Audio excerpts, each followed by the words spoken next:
In the summertime, the branch line station masters enjoy a friendly competition for the most beautiful station on the island of Sodor.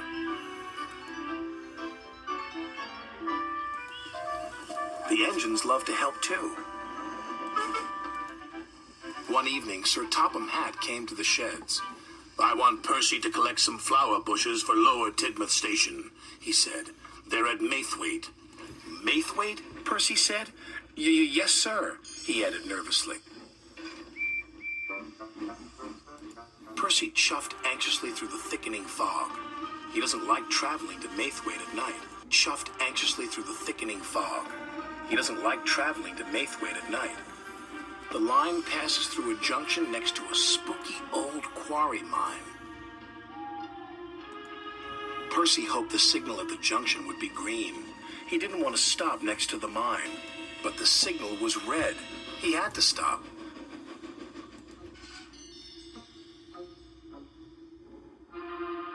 Suddenly, he saw something.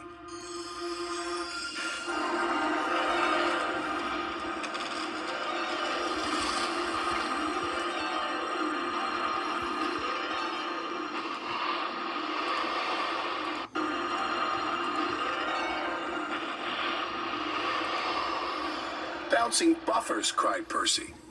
His driver hadn't seen the old chimney sink into the ground. The signal changed. Percy was so scared, he steamed away as fast as he could. The next day, Percy was telling Donald and Douglas about the disappearing chimney. "It's the naughty gnomes," teased Donald, telling Donald and Douglas about the disappearing chimney. "It's the naughty gnomes," teased Donald. "We fat men with big feet, they make strange things happen," said Douglas. "It's legend. They steal your wheels and filch your funnels."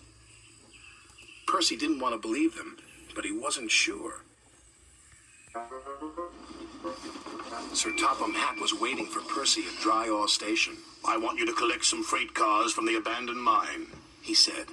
Yes, sir," Percy answered, but he really didn't want to go there again. Yes, sir," Percy answered, but he really didn't want to go there again.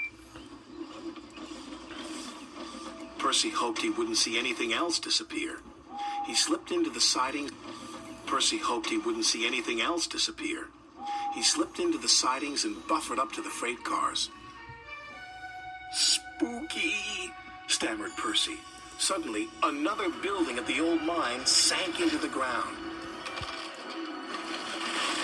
At the old mine sank into the ground.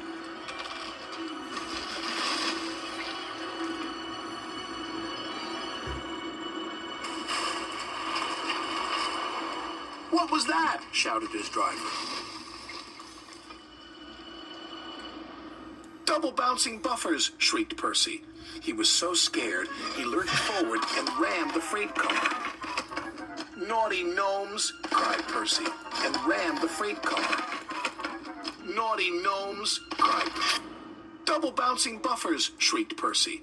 He was so scared, he lurched forward and rammed the freight car. "Naughty gnomes!" cried Percy. He steamed away faster than before, all the way back to Lower Tidmouth Station. Percy's driver told Sir Topham Hatt what they had seen. "It's the naughty gnomes!" cried Percy. "They like to cause trouble. It's legend." "Nonsense," said Sir Topham Hatt. "The old buildings are collapsing into empty mine shafts, that's all." "But I saw the gnomes," protested Percy. "Of course you did," said Sir Topham Hatt. "Saw the gnomes. The old buildings are collapsing into empty mine shafts, that's all."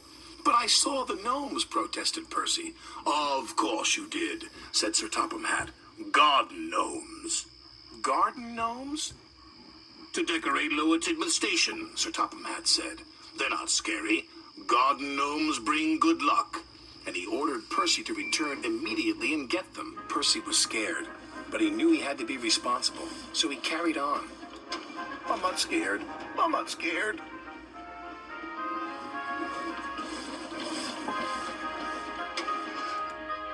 He waited for something else spooky to happen, but it didn't. And Sir Topham Hatt was right. The garden gnomes weren't scary at all. His driver and fireman had collected the gnomes, and Percy took them straight back to Lower Tidmouth Station. Later that week, the Stationmaster thanked Percy. "We wouldn't have won our competition without your garden gnomes, Percy." Percy was very proud. "You were right, sir. Naughty gnomes can be lucky after all."